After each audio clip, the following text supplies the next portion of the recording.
And I'm here with Kevin Davis. He is about to take on a trip first down to Cape Town and then through Namibia and up into Africa. And then sometimes I wonder what motivates a person to take on a trip like this, apart from the adventure and the experience and the thrill that comes with it. Can you tell us, what are your plans? We're now in Toti, or some of our locals would like to call it Mansum, Texas. Because such a small town with real live cows walking around here. And we're at this beautiful place here, 305 on Kingsway, beautiful guest house with the Indian Ocean behind us. So Kevin, what are your plans? I mean, from Toti, what are your plans? Where about you going to travel and so on? I'm doing a circumnavigation of South Africa first. So from here, tomorrow I'm going to go up to Stars of Sandstone, which is at the Sandstone Estate at Malutisicht, just north of Lesotho, near Fariesburg. Yeah. And then from there take about a week going down to Cape Town, probably taking in Route 62, very famous route which I know a lot of guys in South Africa have travelled. And then down to Cape Town, Cape Agulhas, meet up with some friends, and then do the west coast up to Springbok into Namibia. And then from Namibia up through to the Zambezi region, across into Botswana, probably going to go around the Okavango Delta. Haven't made my mind up yet about that one because the road conditions are apparently quite bad. Then from there into Lusaka, Zambia, and then Malawi, and carrying on further north, Tanzania, Rwanda, Uganda, Kenya, Ethiopia, Sudan, Egypt. And then from Egypt, I'm hoping at that stage it's still going to be possible to go to Jordan and then through Syria via the tourist route through Damascus, which apparently is open and quite fine now, into Turkey and then Europe. Then from there, it's either going to be up to the UK and then across the sea to America, up to Canada, or from Turkey, I might turn east and head towards Mongolia. Sure. Not decided yet. Well, that sounds like a humongous trip, and surely it must take very particular planning before you can just take on a trip like this. What type of pitfalls have you seen in all your travels where people planning a trip like this, where they've made mistakes and it could cost you either some serious injury, or it could cost you time, it could cost you money, or serious inconvenience? What pitfalls have you seen in your times of travel? The biggest thing that I think people don't focus on when they're preparing is they want to put a lot of effort into preparing the motorcycle with all sorts of accessories, and they want to get themselves out with all sorts of accessories. But at the end of the day, the best accessory for your motorcycle is fuel, and the best accessory for you to take on your trip with you is time. If you've got the time, then nothing is a problem. Because if you have a breakdown or something like that, that's where you actually meet the people, because you'll be at the side of the road and you'll probably be a little bit vulnerable in terms of I need some help kind of thing, not because you're vulnerable from a safety point of view, but I need some help, I need somebody with a bakkie who's coming past to put my bike on or take me to the next village or sort something out like that. But those are the two things that people tend to forget the most. If you are going to take on a long trip, I think even if you take on a long trip around the coasts, within the coasts of South Africa, and you plan sort of 3 weeks or more ahead, and you say, I'm going to sleep in that hotel on that night, on that day, and I'm going to travel so many kilometers on that day, then I think often that's assuming a lot. Okay. It's better to just plan ahead. Old MacDonald, she wrote that song, Where You Going to Sleep Tonight? And that sometimes becomes the order of the day on a long trip like this. What triggered these type of adventures for you? I mean, what made you want to do this? Why not just ride around where you live? What made you cross borders on a motorcycle? To me, it was the travel bug bit. So many years ago, I was touring around Europe, and I wanted to go and see a couple of more places. It was, so I've ridden around South Africa extensively on my motorbike, and I rode a little bit around the UK, but I wanted to go and see other cultures, other people, get to speak to them and understand what makes them tick and what have you. And the travel bug bit in a big way many years ago. So far I've done every single country in Europe, with the exception of the Vatican. because you have to get special permission to take a vehicle into the Vatican. You can walk in and be a visitor, that's fine, but to take a vehicle in is not really easy. And I just unfortunately missed San Marino. I didn't even know it was there at the time. So those are the only two in Europe that I haven't missed. But so far, South Africa and all the neighboring countries, so including obviously the landlocked ones like Lesotho and Swaziland, but also Namibia, Botswana, Zimbabwe, and Mozambique. I've toured those as well. So now it's time to stretch it a little bit further.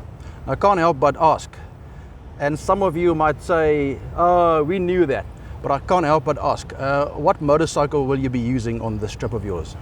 I've actually got a few different motorcycles, and to me, you pick the motorcycle for the trip. You don't say, oh, I've got this bike, what can I do with the bike? The bike is sometimes a means to an end, even though I do enjoy the particular bikes. But for those of you who probably haven't figured it out, it's a GSA. Told you. It's a GSA. The two reasons for that, I mean, in England I keep a Triumph Explorer, and to me in that country that's the best motorcycle. The most important thing I look at when choosing a motorcycle is the after-sales service. Thanks for that insight on the motorcycle after-sales service, Kevin. In your opinion, which items, if you had to choose 10 items, or we can go down to 5 maybe, items would you see as a vital component or tool on a trip like you're going to be undertaking now? Well, other than the time and the fuel that I mentioned, people always take too much stuff. You know, I don't care who you are and I don't care how many trips you've done, you will always take too much stuff. So I've been doing this now for about 10 years or so, and I still sometimes take too much stuff as well. The kind of things that you need to take, I mean, for your motorcycle, I think something like a Garmin InReach, which is a tracker, lets friends and family know where you are. Also, it can be used as an SOS caller as well. The one that I use works on the Iridium satellite network, so it's not based on any GSM or mobile phone signals or anything like that. So to me it was important to have that with me. It gives the friends and family back home that peace of mind that they know where you are and that you are still in the move, because they get an update every single day to say that you're moving. That to me is quite important. Safety gear for when you're riding the motorcycle is paramount. At GAT, all the gear, all the time. You never know what the driving conditions in different countries are going to be like, and the driving standards as well. So if you're riding anything bigger than a Honda C90 and flip-flops, then you should stretch your budget as far as it will go on your helmet, and then some. And then anything bigger than a Honda C90, you need your boots and your gloves. And then you can look at impact protection, abrasion protection and things like that. And then obviously also your wet weather gear. Clothes don't take too much. I mean, cotton is rotten. You don't really want to use cotton when you're camping. You take the textiles. Base layers, the trick with taking as few clothes as possible and having them as versatile as possible is layering. So you have a base layer, and then you have maybe a thermal, and then you have sort of, you build your layers up as you need depending on the heat. Would you fit reflective jackets or some sort of reflective apparel into this toolkit of yours? Yep. So the suit that I normally ride with is a Klim suit, and it's fully black. And people think, well, that's a bit odd being in such a hot climate, but it's got fantastic vents. And South Africa isn't always hot. Let's be honest. Sometimes it does get a little bit nippy. So you do want to zip the thing up. When I'm riding in dark clouds, dark weather, rain, storms and things like that, then even though my suit is fully waterproof and Gore-Tex, I still add on top of that a high-vis day glow jacket, just for the visibility. It also keeps your under jacket a little bit drier, so when you get to the hotel room or the campsite at night, then you want to dry your suit out. You're not sort of like sitting in a wet campsite with a wet suit. True. People, I hope you're taking a lot of these in and taking notes, because I'll sending you a questionnaire and you'll be writing a test soon after. All right, so taking what Kevin is sharing here with us, I see it as very valuable. I don't nearly do as much of riding as what Kevin is doing or has done. So I'm also learning from someone that's traveled a lot more kilometers than what I have done in the last few years. So we've covered the bike. He's going to do it on a GS, but in the UK he does it on an Explorer. So That's good for me. Kevin, then you say you'll be going to Cape Town and then Springbok through Namibia and so on. Which of these countries that you'll be traveling through, is there maybe a favorite? And then is there the complete opposite of the coin, one that you would really want to get through and not even stop for a drink of water? Yep. Give us I think there are a few that I'm really looking forward to. I'm looking forward to camping on the lakes, on the shores of Lake Malawi. Yeah. Up in Ethiopia at Lalibela, I'm really looking forward to seeing the rock churches up there. Uganda to me is also going to be a favorite. The gorilla trekking in Uganda, I'm looking forward to that. Gorilla trekking? Yeah, Oh, so you go into the mountains with the gorillas and you go and have a look at them. It's quite expensive. I mean, Uganda is got 3 places and they're about $700 per permit, US dollars. Sure. Rwanda is more sort of like westernized and got more of a tourist economy there, tourist infrastructure. And they've put their price up to now $1,500 to go and trek with the gorillas in Rwanda. Sure. So I won't be doing it there, I'll be doing it in Uganda. But to come to the other side of the coin, the places that you want to get through as quickly as possible. Those kind of sentiments normally come about from watching the news or reading the newspapers and things like that. And for the last 10 years, I have not watched one news episode on TV. I have not read one newspaper or anything like that. I just cut myself off completely from mass media, and everything that I'd learn about the world, I learn firsthand. Instead of believing the people around you that say that the people that live over that hill are your enemy and they're not nice people, and just believing them, I want to go and have a look for myself. True. And 99% of what you see in mass media makes up less than 1% of your day. I think that's a true discovery. I mean, ride, explore, discover. Yeah. If you wanted to use some sort of a tagline. By the way, Kevin is about to launch his blog. It's called ride2utopia.co.za, ride and then numeric 2 utopia.co.za. Basically meaning? It's based on the Greek word utopia, U-T-O-P-I-A. It was a book written by a chap called Sir Thomas More back in the 1500s, 1516 if I'm not mistaken. And in his book he describes this idyllic island and society somewhere in the South Atlantic Ocean. But it's really a satirical comment on the politics and the religion of the day. Because back in those days it was all about the church and all about these crusades and things like that. So basically utopia is a Greek word that the author made up himself. It comes from the first part of it is you, which means no, and topo, which is topography, place. So it literally means nowhere. So ride to utopia literally means ride to nowhere. There's some confusion because EU-topia is the Greek for a good place. Okay. Utopia sometimes is referred to as a good place, but it's a slightly different spelling. Take note of, we're spraying the URL for his blog on the screen. Visit his blog quite often. He's busy posting all his past rides in there when he has time to write a little bit. And there's also a map that you can follow Kevin's travels, although it's delayed, so we're giving him some time to get a head start. But do go to the website and follow Kevin on his blog and also on his social media page. I'm sure you'll be sharing quite a few photographs with us, and putting that onto your blog and onto your Facebook page as you travel. That's the plan. As I said just now, the thing that you have to take with you on your trip is time. Time. You have to have the time. Make time. All right. Lastly, a subject that I just simply cannot steer away from. That's probably what I'm made up of. Motorcycle safety.